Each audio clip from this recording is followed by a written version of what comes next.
Bonjour, j'espère que vous allez bien.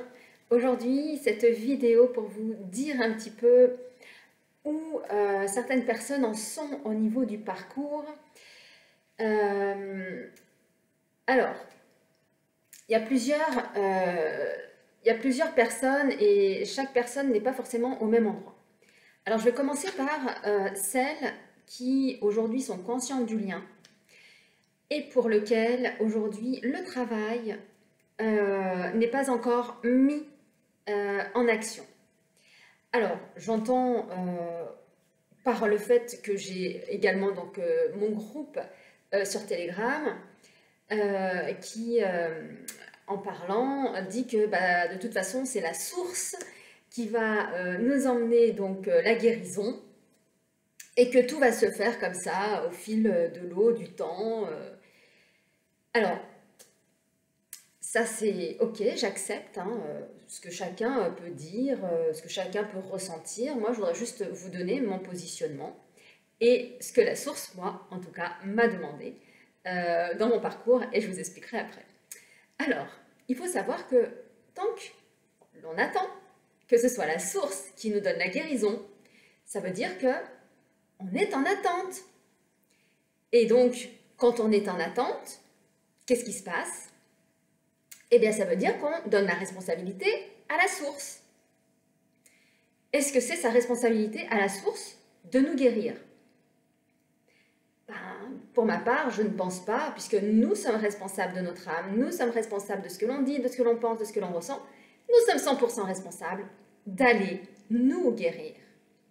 Donc, qui dit nous guérir, c'est aller trouver les bonnes personnes qui vont aider à aller enlever toutes ces parts blessées émotionnellement, intellectuellement, spirituellement, et vraiment d'aller faire ce travail. Parce qu'on est en train de dire à la source, quand on est comme ça, en disant « Bon, de toute façon, la source va m'aider, et puis c'est elle qui va faire le travail, voilà, on va laisser aller les choses. » Donc, vous me donnez la responsabilité, mais là, on rentre dans le trio du triangle de Cartman. Parce que la personne qui dit ça, elle est la victime. Moi, je suis victime parce que j'ai pas demandé à mourir avec mon jumeau ou ma jumelle. Donc, je suis la victime. Et donc, on met le sauveur. Donc, en tant que source, la source, c'est le sauveur. Et le bourreau, c'est le jumeau ou la jumelle. Donc, on est dans ce triangle de Cartman. Comprenez-le quand même. Ça, je pense que, voilà, je vous le dis. Mais sortez de là parce que c'est pas ça qu'on vous demande. Vous êtes venu ici sur Terre pour expérimenter. Expérimenter, c'est vivre. C'est d'aller voir qu'est-ce qui a été blessé pour justement s'en libérer et de pouvoir aller vers le renouveau, aller vers la 5e dimension. Pourquoi vous avez rencontré votre jumeau ou votre jumelle ? C'est pour simplement vous dire que ce qui a été vécu avant, c'est quelque chose d'obsolète. Vous êtes d'accord ? Ça, toutes les flammes jumelles, dans tout ce que vous pouvez regarder dans les vidéos, vous en parlent. Le monde d'avant, c'est terminé. On va vers le nouveau monde. En tout cas, les flammes jumelles, à mon sens, ce n'est pas un concept. Nous sommes bien des couples, hommes, femmes, ou 2 hommes ou 2 femmes, mais il y a toujours une polarité féminine et une polarité masculine. Le but, c'est d'aller à l'intérieur de soi, retrouver cette polarité, puisqu'en fait, on est en polarité inversée. Vous comprenez ? J'espère. En tout cas, si vous ne comprenez pas, posez-moi des questions, je serai ravie d'y répondre. Mais donc voilà, premier grand, on va dire, couple, c'est ok, moi, je laisse la source, elle fait. De toute façon, les guides vont m'envoyer voilà, tout ce qui est à faire sur mon chemin, etc. Ok, mais c'est pas tout, c'est pas ça en fait qu'on vous demande. Le travail, c'est d'aller à l'intérieur de soi, voir à quel endroit ça a été blessé, à quel endroit ça a été fissuré, où sont nos parts d'âme qui ont été laissées dans d'autres galaxies, dans d'autres vies, d'aller les récupérer. Donc ça, on ne peut pas le faire seul, désolé. Donc à un moment donné, c'est d'aller voir des personnes qui sont compétentes. Voilà, pour aller à l'intérieur se réparer pour soi. Voilà. Deuxième partie donc, de couple que je rencontre, donc c'est celles qui sont effectivement dans le travail intérieur émotionnel, mental, spirituel, pour justement refaire fusionner justement les morceaux d'âme qui ont été blessés. Donc là, eh bien, il se peut que sur certaines personnes, en tout cas c'est ce que je peux rencontrer, malgré que le travail soit effectué, il y a des sortes de... comment dire, des sortes de liens qui ont du mal en fait à recoller. Alors soit parce que derrière il y a de la sorcellerie, de la magie noire, peut-être des personnes de votre lignée qui n'a jamais souhaité que vous soyez réunis. Et là c'est pareil, eh bien ce travail va se faire en allant voir les bonnes personnes, mais c'est surtout également en étant avec soi-même, dans son introspection de qu'est-ce que je ressens, qu'est-ce qui est bon de faire là pour moi. Et vous avez de toute façon tous les signes, parce que du moment que l'on commence ce travail sur soi, la guidance arrive, les signes, les synchronicités, même si le mental ne veut pas le voir, ça arrive. Et puis nous avons après les couples qui eux donc sont réunis, dont un est conscient et l'autre pas forcément, où là, effectivement, le travail, une fois qu'il est opéré, qu'il est mis en activation, eh bien, les échanges sont beaucoup plus fluides. C'est-à-dire qu'à l'intérieur de soi, en fait, émotionnellement, mentalement, il y a eu des désarmages de bombes atomiques entre nous et le jumeau ou la jumelle. Et donc, grâce à ça, eh bien, ça désamorce également donc tous les conflits avec la famille, tous les conflits avec les amis, les conflits avec le jumeau, la jumelle, et on arrive à mieux communiquer et donc s'installe enfin une belle communication et une belle relation où enfin on a des échanges, où la personne éveillée, eh bien en fin de compte, quand elle fait son travail, peu importe ce que le jumeau fait, ça glisse. Mais vraiment, c'est vraiment ce mot, ça glisse. C'est-à-dire qu'on n'a plus cette colère, on n'a plus cette frustration, on n'a plus ce doute. Le jumeau ou la jumelle peut faire ce qu'il veut, on reste de marbre. Voilà, je ne peux pas vous le dire mieux que ça. Expérimentez, en tout cas, ceux qui peut-être sont à ce niveau-là, vous l'expérimentez certainement tous les jours au travail, avec vos amis, votre famille, votre jumeau jumelle, ça glisse. Donc, il n'y a plus ces égos confrontants. Et donc, on entame vraiment une vraie relation de couple, homme, femme, tout en sachant que, comme je vous ai dit, les polarités féminines et masculines sont à remettre au bon endroit. C'est-à-dire que quand on rencontre le jumeau ou la jumelle, nous sommes pas forcément dans notre... alors, nous sommes incarnés en femme ou en homme, mais ce que je veux dire, c'est que le positionnement du féminin ou du masculin n'est pas au bon endroit, n'est pas auprès de la bonne personne. Et donc, il y a ces réajustements, ces réalignements intérieurs du féminin et du masculin. Et ça, c'est super important parce que tant que le travail n'est pas fait, justement, de pouvoir se repositionner en tant que femme ou en tant qu'homme, eh bien, on va envoyer au jumeau ou à la jumelle, en fait, ce qui n'est pas. Et donc, quand on lui renvoie ce qui n'est pas, forcément, ça le met en colère et forcément, il y a les conflits parce que il est peut-être trop féminin et donc vous lui renvoyez trop de sa masculinité qu'il n'a pas. Ou vous êtes trop masculin et vous renvoyez en fait voilà, l'effet inverse en fait à votre jumeau ou votre jumelle. Donc c'est important parce que chacun doit reprendre sa place. Donc travailler vraiment sur sa féminité, son masculin. Alors le masculin, c'est faire ressortir sa force, son leadership, son masculin dominant, le mâle alpha vraiment, qui est en vous de toute façon, qui est bridé peut-être, mais qu'il va falloir faire ressortir, parce que c'est ce côté-là en fait masculin que votre jumeau ou votre jumelle attend. Et pour la femme, donc c'est plutôt la partie douceur féminine, vulnérabilité. Donc quand je parle de vulnérabilité, c'est le dépouillement total. De la vulnérabilité, c'est qui peut vous envoyer une flèche où vous pouvez crever, quoi. C'est ça la vulnérabilité de la femme. Et c'est un endroit qui fait peur parce qu'il peut nous faire mourir à tout moment. Donc d'aller atteindre cette vulnérabilité, c'est très très très poignant pour les femmes. Mais c'est un vrai travail à faire parce que c'est par là que ça va passer pour que justement les vases communicants puissent se remettre à flot. Voilà, tout simplement. Euh, donc il y a ces couples hein, voilà, où l'un est éveillé au lien et l'autre ne l'est pas forcément. Et puis bah, il y a donc l'autre catégorie où les deux sont éveillés, où les deux ont travaillé ou pas, mais en tout cas les deux sont éveillés et donc vont pouvoir travailler vraiment ensemble en simultané, de pouvoir interagir, communiquer. Et l'importance de la communication de l'un et de l'autre est super importante. Et pour communiquer, si vous êtes dans ce cadre-là, alors que vous soyez en réunion avec le jumeau, la jumelle, ou éveillés tous les deux au lien, c'est que quand on se parle,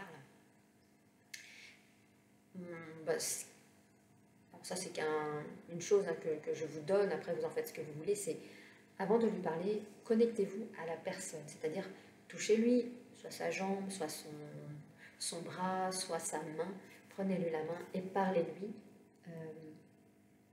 pas en le jugeant ou la jugeant, sans avoir des tu l'amour, mais vraiment avec de la bienveillance et des ouvertures en fait de questionnement. Il n'y a que par le questionnement que vous y arriverez. Mais là, qu'est-ce que tu ressens, chérie? Moi, j'ai pas compris ce que tu voulais dire dans ce que tu m'annonces. Donc, est-ce que tu peux me dire qu'est-ce que tu entends par ce mot-là? Aller dans la profondeur de qu'est-ce que l'autre veut dire, parce qu'on n'a pas les mêmes langages, nous n'avons pas les mêmes mots n'ont pas les mêmes sens pour les deux. Donc, apprenez à être dans l'écoute active de l'autre, dans l'empathie, dans je ne prends pas ce qu'il me donne comme reflet de ok, il est en colère parce que ça lui fait surgir une émotion, une colère, etc. Mais moi, je n'y suis pour rien. Il a son reflet, je suis son reflet, et à partir de là, bah, j'accepte en tout cas de le laisser parler, de la laisser parler, pour justement, tout simplement, que la personne s'exprime. Et une fois que ça s'est apaisé, vous avez toujours sa main, ou vous le touchez, ou tout simplement. Et là, c'est de dire très simplement, hein, c'est ok, j'entends ce que tu me dis, mais maintenant, j'ai pas compris cette partie-là, je voudrais que tu développes un peu plus, qu'est-ce que tu entends par ça, etc. C'est vraiment d'aller dans le questionnement. Il faut savoir qu'un homme et une femme, en fait, donc ils ne parlent pas le même langage, donc l'homme, il va vouloir tout simplement que l'on admire, voilà, d'avoir de l'admiration pour l'homme, et de pouvoir justement lui montrer, voilà, que ok, cet homme, on l'aime. Donc ça va être avec de la bienveillance, avec des mots comme je t'aime, tu es merveilleux, waouh, qu'est-ce que tu es fort dans ce domaine. C'est vraiment glorifier, si vous voulez, l'homme, parce qu'il a besoin de reconnaissance, il a besoin d'importance. Donc ça, c'est son mode de fonctionnement. Et ce qu'il y a, c'est que l'homme, en fin de compte, quand une femme lui pose des questions, quand une femme veut parler, l'homme, lui, va lui donner des solutions. Alors, messieurs, les femmes, quand elles parlent, elles n'ont pas besoin de solutions. Elles ont juste besoin d'écoute, d'écoute attentive, sans avoir besoin d'une réponse derrière. Si elles ont besoin d'une réponse, elles vous le font savoir, en disant, ben, qu'est-ce que tu en penses? Si elle ne vous dit pas qu'est-ce que tu en penses, soyez juste dans l'écoute, ne cherchez pas à lui donner de solution. Il n'y a pas de solution, la femme, elle a déjà la solution, elle l'a en elle. Donc c'est juste être à son écoute, parce que la femme, elle a besoin de parler, elle a besoin donc de s'exprimer, d'exprimer ses émotions, là où l'homme ne les exprime pas forcément. Donc quand vous, mesdames, vous exprimez vos émotions, bah, dites-lui s'il n'est pas éveillé encore, dites-lui, bah là j'ai des états émotionnels, donc je te fais part de ce que je pense, mais je ne cherche pas à avoir une réponse de ta part. Dites-lui, il ne va pas vous manger, mais voilà, c'est comme ça que la femme, en fait, fonctionne. Elle a besoin de parler de ses émotions, de pouvoir s'apaiser, de pouvoir sentir que l'autre, en fait, l'écoute. Et donc, quand on arrive donc, dans cette étape-là, la communication se remet vraiment en place, c'est-à-dire que chacun vraiment a ce rôle de bienveillance, de « ok, je comprends ce que tu veux me dire », mais c'est comme ça, en fin de compte, que vous allez vraiment arriver à communiquer. C'est vraiment dans cette partie d'écoute attentive de qu'est-ce qu'il est exactement, cet homme ou cette personne, que ce soit deux hommes ou deux femmes, c'est pareil, les polarités, il y en a beaucoup, enfin il y en a une qui est beaucoup plus masculine, l'autre est beaucoup plus féminine, donc il y a également ces échanges-là. Et donc, voilà, essayez d'être à l'écoute l'un de l'autre sans pour autant chercher à vouloir le juger, lui dire oui mais c'est toi, c'est ton problème. Non, soyez vraiment en totale écoute. Mais pour être en écoute, eh bien, il y a un travail intérieur à faire parce qu'il vient déclencher vos bombes atomiques, quoi. Hein. C'est Hiroshima, hein. Donc soyez vraiment là, alerte. Et donc pour les couples qui ont bien avancé, en tout cas dans cette avancée de revenir, donc réaligner son féminin, son masculin, venir désamorcer donc tous ces états émotionnels, d'aller enlever toutes ces fausses croyances, d'aller enlever tous ces blocages qui vont vous bloquer dans votre mission, parce qu'il y a la mission qui s'installe et la mission, elle peut être seule dans un premier temps, et l'autre jumeau jumelle peut avoir une mission différente, mais qui soit, comment dire, mise en commun. C'est-à-dire que c'est une mission qui correspond vraiment à quelque chose de global. Voilà.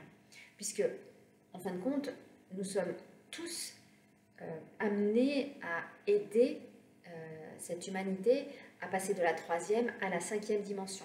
Alors, vous comprenez bien que pour passer de la 3e à la 5e, bah, faut laisser la 3e. Et pour laisser la 3e, eh bien, il faut aller regarder qu'est-ce qui ne va pas. Il faut faire son travail, c'est d'aller voir des thérapeutes. Ok, vous ne voulez pas entendre ça. Moi, personnellement, c'est ok pour moi. Moi, je veux juste vous dire, parce que la guidance, en tout cas, me demande de transmettre dans cette vidéo, parce que ça fait déjà plusieurs fois elle insiste pour que je fasse cette vidéo, mais qui suis-je pour vous donner des informations dans ce style-là? Bon, ben voilà, je fais ma vidéo, donc comme ça, ben, moi j'ai fait mon taf. Je vous transmets, en tout cas, ce qu'on souhaite que je vous transmette. Montez vraiment, enfin, ne loupez pas le coche, hein, ne loupez pas cette transformation, montez vraiment dans ce train pour vous emmener justement vers votre guérison, vers votre unicité, vers votre amour, vers votre couple. Enfin, je ne peux pas vous dire mieux parce que le couple, il est là, il est là au bout du chemin, il vous attend. Alors s'il vous plaît, faites ce qu'il faut, quoi.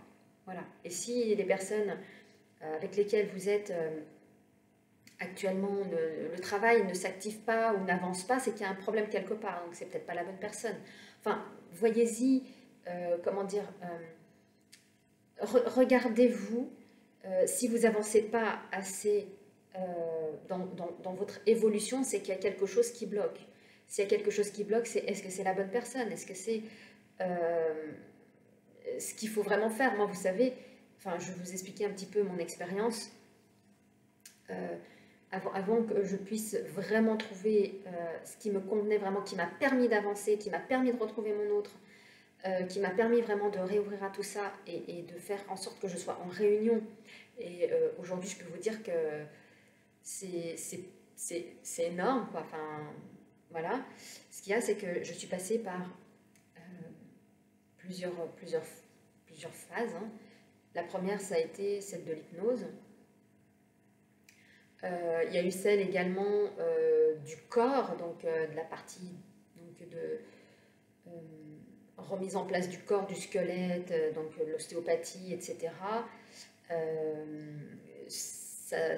Comment dire, le corps, étant donné qu'il n'a pas exprimé ses émotions, il n'a pas exprimé ses croyances, bah, ça reste bloqué, donc il n'y a rien qui se passe. Quand j'ai fait de l'hypnose, bah, j'ai pas été du tout réceptive pendant les 30 premières séances. Et puis bah, quand j'ai rencontré une flamme jumelle pour me faire des séances d'hypnose, bah, là j'ai été plus réceptive, mais ça m'a fait partir sur une page blanche. Ok, mais qu'est-ce que j'en fais de cette page blanche? Bah, c'est ok, je repars à zéro, je suis contente, mais quel travail est à opérer? Qu'est-ce que je suis allée voir comme problème à l'intérieur de moi? Bah, aucun. Super. J'ai fait des soins énergétiques, alors bah, je ne suis pas tombée sur les bonnes personnes parce qu'elles étaient plus là pour mettre de l'ombre que de la lumière, donc ok, j'ai compris. Donc vous voyez, en fait, j'ai eu une première partie du parcours qui était plus là en disant ok, je bloque, que ok, j'avance. Et à un moment donné, en fait, bah, j'ai trouvé la bonne personne parce que je l'ai cherchée. Je voyais bien que j'étais pas au bon endroit, qu'on m'emmenait pas au bon, là où je voulais. En fait, j'ai dit non, c'est pas ça que je veux. Moi, je veux trouver ce qui va permettre de me libérer intérieurement, mes états émotionnels. Et quand j'ai trouvé la bonne personne, ça s'est déclenché comme ça. Et très rapidement, en fait, ma vie a basculé. Euh, le mouvement est rentré en branle et vraiment, bah, tout le parcours s'est déroulé. Voilà. Tant que je n'avais pas trouvé la bonne personne, bah, il n'y avait rien qui se passait. Et donc, ça continue, hein, parce qu'une fois qu'on a trouvé donc, la bonne personne, il n'y en a pas qu'une, il y en a plusieurs. Et bien, quand on arrive à trouver les bonnes personnes, et bien, le travail, il avance hyper rapidement et le jumeau, la jumelle se transforme. Euh, et c'est magnifique. Voilà. En tout cas, voilà en tout cas pour cette vidéo que je voulais vous faire aujourd'hui. Prenez ce qui est à prendre, laissez ce qui est à laisser, faites comme vous voulez. Moi, en tout cas, le message est transmis. Je remercie en tout cas la source de m'avoir permis de vous transmettre ce message parce qu'aujourd'hui, par rapport à ce qui se passe, on a besoin de tout le monde et tout le monde doit monter dans le wagon. Si vous êtes flamme jumelle et que vous avez vraiment rencontré votre jumeau et que c'est vraiment une relation d'âme à âme, donc de couple divin, je ne mettrai pas le mot flamme jumelle, mais vraiment de couple divin, parce que c'est vraiment... En fait, flamme jumelle, pour moi, c'est une étiquette, et de plus en plus, on me montre que c'est pas quelque chose à garder, donc ok. Donc, ce couple que vous êtes, ce couple terrestre qui est multidimensionnel, vous l'appelez comme vous voulez, est vraiment à incarner. La vie, aujourd'hui, nous appelle à faire passer les personnes de la 3e dimension à la 5e. Et vous pensez bien qu'une personne ne peut pas, 2 personnes ne peuvent pas, mais si on est un collectif qui a fait son travail intérieur, parce que sans travail intérieur, on ne peut pas aider les autres, parce qu'on ne peut pas aider les autres avec nos blessures, on ne va pas pouvoir les emmener. Donc c'est notre travail intérieur à faire avant de pouvoir accompagner les autres. Voilà.